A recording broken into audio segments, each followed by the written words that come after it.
Muito boa tarde, estamos de volta, Mundial e você, chegando nesta tarde de segunda-feira. De segunda-feira eu tenho trazido para vocês uma nostalgia, gente. Tá uma coisa assim que sem querer acontece. Estou recebendo hoje aqui no Mundial e você para o nosso bate-papo descontraído, informativo e hoje para matar saudades também. Estou recebendo aqui ele, o bom filho a casa torna, Maurício de Freitas. Bem-vindo, Maurício. Fazia tanto tempo que eu não via a Samira e o pessoal aqui da rádio, porque eu tive um programa de rádio por 20 anos. É, prata, tô falando, ele é prata da... Você que tá chegando agora, Maurício de Freitas é coisa nossa. Eu fiquei de 1997 até 2017 na rádio. São 20 anos? 20 anos. Não é?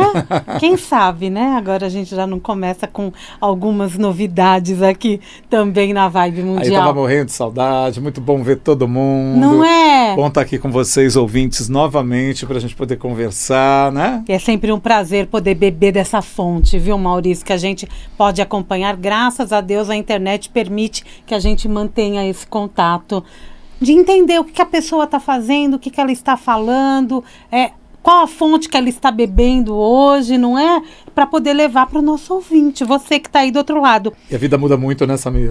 Sim, mas depois de pandemia, aí que mudou, que foi uma coisa. Quando você vai ver, mudou e daqui a pouco pode mudar de novo. Não e é? A gente precisa ter esse jogo de cintura, até uma resiliência, né? Para poder superar algumas coisas e, mas agora eu tô no meu propósito. Poder achar esse caminho é importante, Com certeza.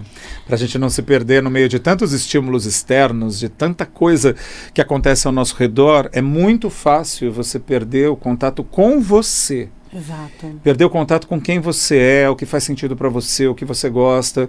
Porque aí tem aquelas necessidades ligadas à sobrevivência, os medos, que de repente fazem você começar a se movimentar numa direção, e você pode ir numa direção contrária ao seu eu. Sim. Digamos que em momentos de escassez ou de dificuldade, a pessoa se comporta como alguém que está se afogando, e ao invés de nadar numa direção específica para onde ela quer, ela começa a se debater na água, atrás de alguma coisa para se agarrar para sobreviver. Nisso muita gente se perde. E durante a pandemia muita gente se perdeu justamente por causa desse ambiente externo desafiador, uma pandemia acontecendo, problemas econômicos, problemas políticos, tanta coisa. E a pessoa facilmente perde o eixo dela, que vai permitir que ela, mesmo nesses momentos de dificuldade, consiga encontrar alternativas coerentes. E não qualquer coisa. Uhum. Não se debater numa direção. Qualquer coisa a gente tem. Porque senão a pessoa se perde, depois demora para se encontrar e ela já não sabe por que ela perdeu o caminho e por que ela deixou de ser ela mesma e está demorando para ela conseguir achar o eixo. É assim que funciona. Tem muita gente passando por isso atualmente. Aí a gente entra na ansiedade, fica enlouquecido, não sabe que caminho tomar, e etc, etc, etc. Vocês já perceberam que a gente vai falar de desenvolvimento humano, né? O Maurício de Freitas, ele é psicoeducador, especialista em desenvolvimento humano, educação socioemocional. Tem um trabalho lindo que partiu da PNL e percorreu aí por outras fontes, coaching, constelação familiar, panorama neurosocial, neurosemântica. Olha os nomes, que mais? Tem novidade? Soft skills. Vou te explicar como é que aconteceu, né? Na verdade, eu tenho uma busca de autoconhecimento desde muito novinho. Uhum. E a minha formação original, na década de 90, no final, em 1990, eu me formei em artes cênicas. Uhum. Fiz artes cênicas e música, comecei a dar aula para uma faculdade de Direito de São Bernardo, que eles queriam aula de teatro para desinibir. Então eles já queriam uma coisa meio terapêutica, né? Uhum. E também tinha um grupo em São Paulo, que era de um psicólogo chamado Roberto Freire, que fazia um trabalho de gestalt terapia, e ele indicou, façam teatro para vocês se soltarem. Esse grupo me contratou. E eles queriam uma coisa terapêutica, só que eu não tinha o background. Aí foi que eu falei, tem que fazer cursos. E aí, em 90, eu comecei a fazer curso de hipnose, auto-hipnose. Fiz cursos com a Juan Ribot, que já foi comunicador aqui da rádio. Só que quando eu comecei, foi um encantamento que eu nunca mais parei, né?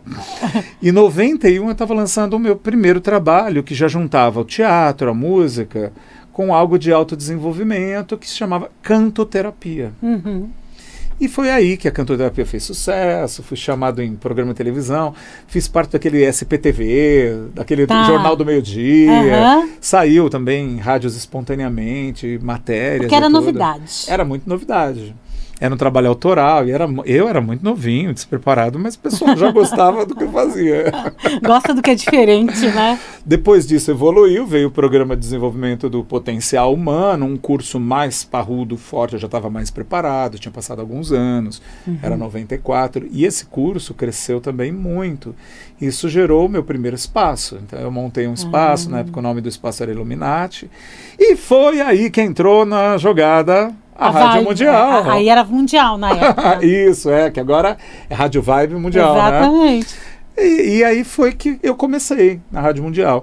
Sempre buscando, e assim, me encantando por um monte de coisas diferentes. Então, fazendo um monte de cursos de formação, já tinha feito PNL, fui um grande especialista em Feng Shui, não sei se você lembra. Sim, eu lembro. Mas aí você achou teu eixo, né? Teve um momento que eu falei, não, peraí, eu quero ir mais fundo. Porque eu sei um monte de coisa diferente, eu tinha atração por coisas diferentes. Então eu tinha dificuldade de falar, vou escolher esse aqui e vou me aprofundar nesse, porque eu tinha uma sensação de que eu ia perder os outros, sabe? Parece que eu vou perder, né? Só que aí quando eu fui ver o que é que dava mais resultado, que ajudava mais, e que combinava com a minha maneira de ver, por causa do respeito, da maneira de pensar do outro e tal, era a programação neurolinguística. E foi aí que eu falei assim, eu vou fundo na PNL, porque de todas as ferramentas que eu uso, as ferramentas de PNL são as que são mais efetivas. Quando a pessoa volta, ela não está mais com o mesmo problema, ela está trazendo uma outra questão, porque aquela ferramenta de PNL resolveu. E aí eu comecei a me dirigir mais para esse caminho, comecei a estudar. Antes disso eu tive uma incursão nas artes do transe, buscando o transe das linhas da Índia antiga, o xamanismo indígena e tudo mais. Mas foi até mesmo... Você foi experienciar. Fui experienciar muita coisa. E foi dentro disso mesmo, e dentro de experiências bacanas, né, de contato comigo, que eu percebi, se quer saber, o que mais tem a ver com a tua maneira de perceber as pessoas, perceber o mundo, é a programação neurolinguística. E aí eu decidi que eu ia ser especialista. Começou aí. E aí você falou, mas tem as outras coisas, né? Como é que surgiram as outras coisas? Fui fazer formação mais completa em PNL, especialização, fiz com nomes internacionais, com várias pessoas. De repente, eu comecei a perceber que tinha um movimento que nasceu da PNL, era pós-PNL, que trabalhava relacionamentos interpessoais de um jeito lindo, que era o panorama neurosocial, pouquíssimo conhecido, com uma capacidade de trabalhar temas como luto de uma maneira tão eficaz que a gente se assusta. Tive gente na minha família que teve experiências de luto recentes e que eu consegui ajudar em casa, né? Que falam que santo de casa não faz milagre, mas eu consegui ajudar em casa. Que bom. E problemas de relacionamento interpessoal e problemas sociais de inferioridade, superioridade, incrível e rápido o resultado. Panorama neurosocial de um holandês chamado Lucas Derks, que ele está vinculado, inclusive, a universidades, ao meio acadêmico, com pesquisas, tem um centro de pesquisas na Holanda, e ele uniu programação neurolinguística, psicologia social, linguística cognitiva, criou uma coisa maravilhosa. A gente olha para a psicologia hoje e vê que teve um avanço muito tão grande, extraordinário, com técnicas, com estudos acadêmicos diferenciados, mas que colaboram. Quem tiver a oportunidade de enxergar aquilo, uma oportunidade de trabalho, tem um diferencial, né, Maurício? Tem um diferencial, sim, com certeza. E você buscou o teu diferencial nesses anos todos. A neurosemântica também é um movimento pós-PNL que é fantástico para mudar crenças e maneiras de pensar que deixam a pessoa presa. E com um poder enorme de mudança, assim, de mudar a mentalidade da pessoa. Ela enxerga a vida diferente. As constelações eu não trabalho com familiar, eu trabalho com constelações estruturais, que é uma outra coisa, né? É parecido com constelações familiares, mas a gente trabalha aqui estruturas específicas que você pode utilizar, por exemplo, para constelar um problema e levar para uma solução. Então é diferente de apenas analisar, e você tem técnicas, exercícios práticos usados para resolver problemas específicos. Essas são as estruturas. E é rápido, né? E é rápido, tem resultado bacana, sabe? E aí eu juntei todo esse ferramental, né? e fiz muitas especializações. O coaching, eu sou super especializado também, me deu uma habilidade verbal de trabalhar com perguntas, porque hoje em dia o coaching foi muito distorcido por aí, né?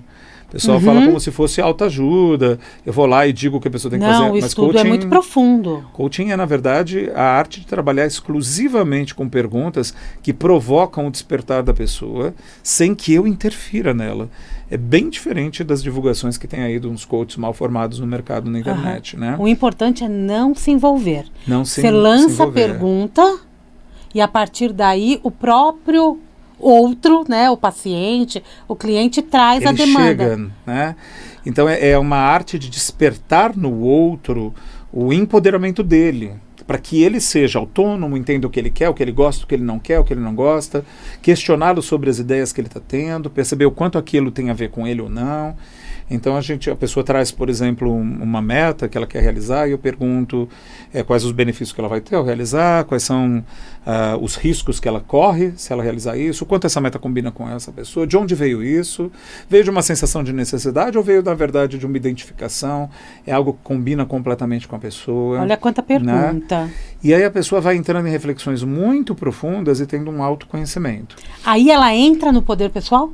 Exatamente. Aí ela começa a entender o que é ela de verdade, quem é ela de verdade e como que ela pode obter esse empoderamento. Exatamente. E ter benefício disso? Isso. Então o coach sério, né? As empresas continuam contratando coaches normalmente, mesmo Sim. com esse movimento que aconteceu de distorção do coaching na internet, as empresas sabem quem são os bons coaches do mercado e quem não é, né? Por que motivo? Porque eles sabem que o coaching bem feito de verdade leva as pessoas a saírem de algum tipo de bloqueio que ela está inventando. São bloqueios autoimpostos e podendo ousar ser um pouquinho mais.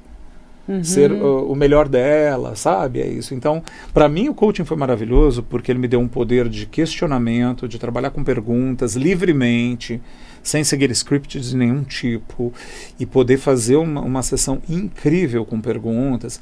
E aí, quando eu me especializei em todas essas áreas, olha só, veja bem, né? Eu falei, não, eu vou focar numa coisa só, né? Mas, de certa forma, eu abri um leque. Abriu um leque para poder fechar de novo, né? Mas era um leque que era tudo da mesma família, né? Entende a ideia? Sim, entendi. Então, eu parei de ter atração por muitas coisas diferentes, fiquei só naquele conjunto que tinha tudo a ver, né?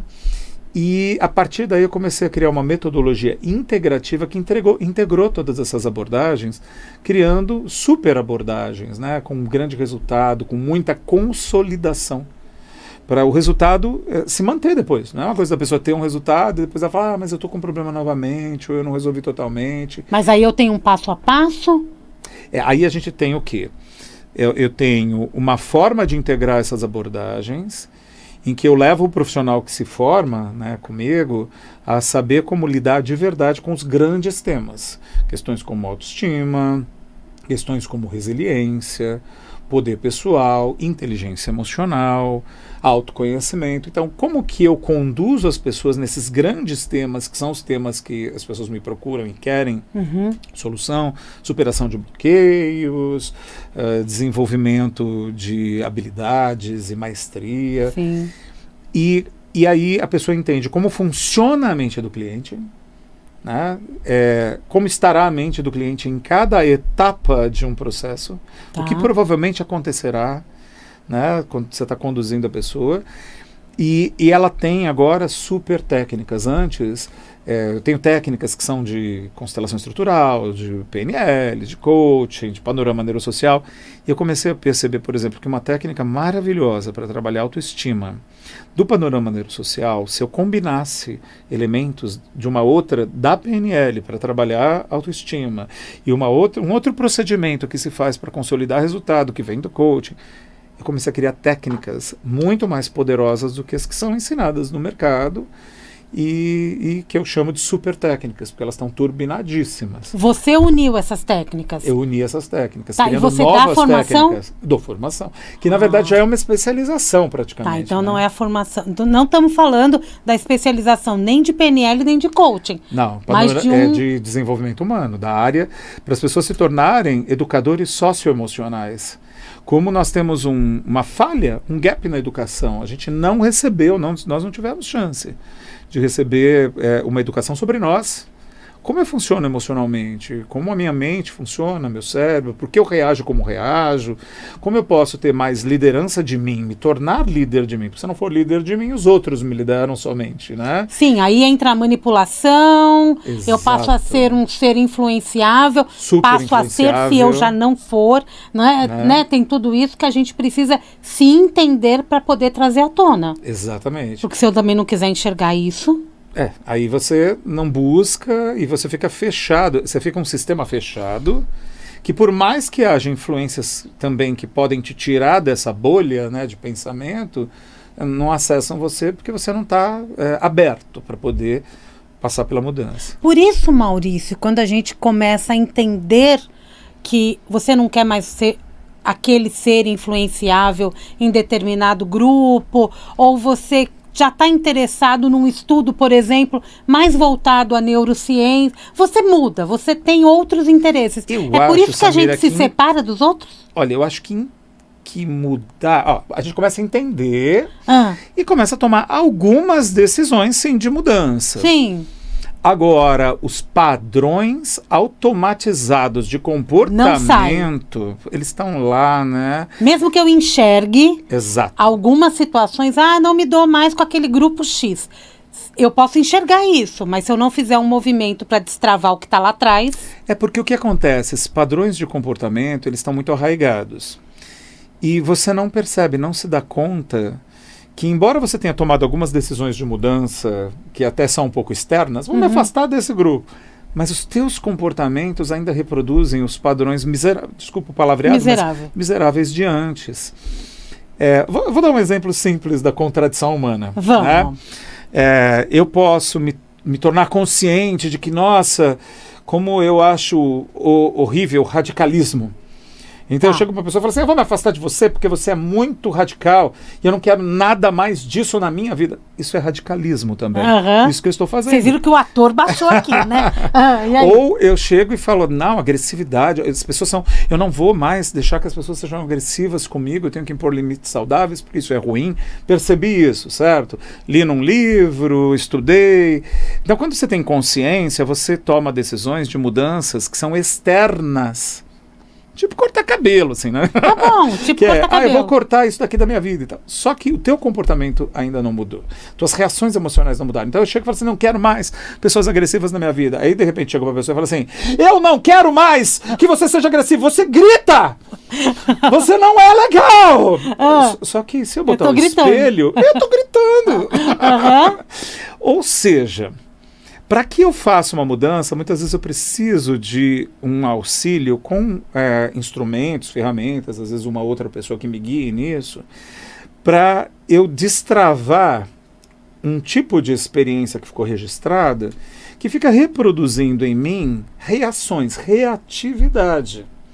Geralmente que tem a ver com episódios difíceis que eu passei no passado, aprendizagens, ou também repetição de uma determinada aprendizagem. Observei pessoas, convivi, né? E quando eu quero mudar, eu preciso ir fundo nesses aspectos que estão automatizados, desautomatizados. Preciso fazer uma desprogramação, que parece uma programação que roda na minha mente. Aí a gente fala de desprogramação mental. Basicamente, esse nome desprogramação mental é meio que um nome marketing. Reprogramação.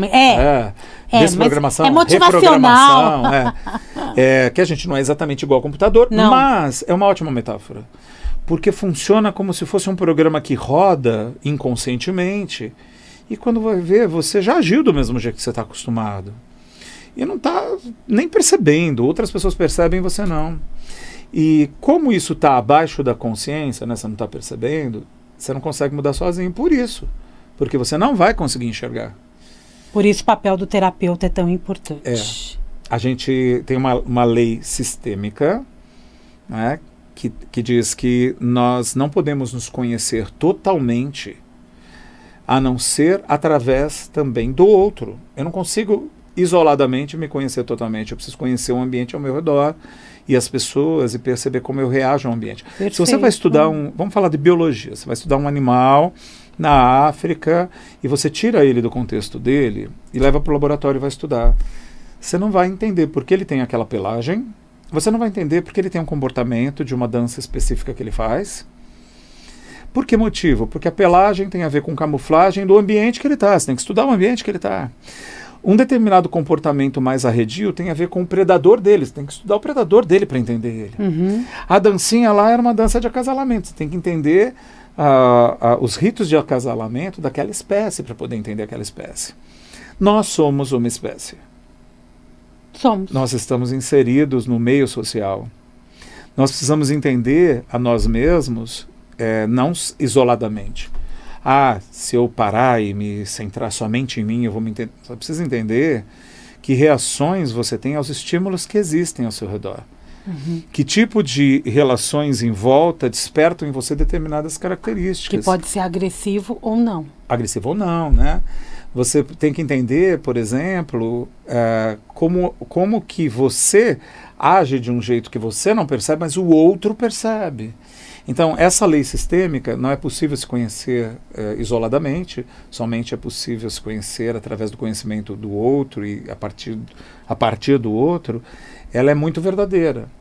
Os terapeutas, eles não são úteis somente porque você tem ali alguém que te apoia, te ajuda. Eles são úteis porque eles são os únicos que podem te ajudar a acessar uma parte que é fechada para você. Seus olhos são para fora. Uhum. Tem uma parte dentro de você que você não enxerga. E você foge facilmente. Você que está me ouvindo aqui, né? É fácil você fugir. E sozinho, na autoajuda, no autoconhecimento, sem uma pessoa que faz a provocação, os principais temas vão se esconder dentro de você e você fica rodando em círculos. Vai passando a vida, aprendeu, fez cursos, fez isso, fez aquilo, vai ficar rodando em círculos. Porque tem alguma coisa que não é fácil, inclusive para o terapeuta, né? Não deve ser. Como encontrar esse negócio? O que é isso que está aí acontecendo dentro da pessoa? Em que momento que veio também, né? Em que momento que veio? Será que tem antecedentes? Então a pessoa aprendeu numa experiência do passado e ela está reproduzindo algum padrão? Será que ela está reproduzindo um padrão de identidade de alguém? Ela está reproduzindo mamãe, papai, algum adulto? Será que isso está acontecendo porque tem um medo relacionado à sobrevivência que ela nunca tratou e aí desperta esse comportamento? Será que, na verdade, ela tem um pavor da velhice e ela toma hoje algumas decisões por causa desse pavor da velhice? Então, tem a ver, às vezes, com o passado, tem a ver, às vezes, com o futuro. E isso pode acontecer em qualquer fase da vida, né? Qualquer fase da vida. De repente, a pessoa está lá com seus 70 anos e vem um medo de alguma situação que ela nunca teve antes. Sim. Pode ocorrer também. Pode ocorrer. Porque a gente passa por muita coisa, né? Imagina traumas, uma pessoa, né, com 70 anos que passou agora por aquele momento de grande isolamento social, que é muito difícil para o ser humano. E ela já tem 70 anos, ela já está com o tema envelhecimento e morte sendo amadurecido nela, né? Ela é jovem ainda e tudo, mas esse tema está lá, ela pensa no assunto. Só que esse tema bateu a porta, né? Agora, estou no grupo de risco, tenho que ficar isolado e essa doença é uma doença que pode me matar, né? Imagina como uma pessoa que nunca teve, às vezes, algum medo não poderia ter agora por causa desse estímulo forte que veio de fora, entende? A vida é muito cheia de acontecimentos. E aí uma coisa que você se surpreende com você, porque nunca sentiu antes, você pode sentir em qualquer idade. Com certeza. Acabou. Já? Gente, e eu tenho até que falar, né, que a imprensa também colaborou para que esse medo do envelhecimento despertasse. Maurício de Freitas, obrigada, meu querido. Ultrapassei aqui o tempo, já que foi bom demais. O teu Instagram? Meu Instagram é mauriciodefreitas.oficial. mauriciodefreitas.oficial. Esse menino volta para bater mais um papo com a gente. Obrigada, viu, ótimo. Maurício? Sucesso para você. Rápido demais. Voou esse programa. Obrigada, viu? Sucesso. Mundial, e você termina aqui. Eu volto daqui a pouco, tem Jornal da Boa Notícia. Um grande beijo e até amanhã.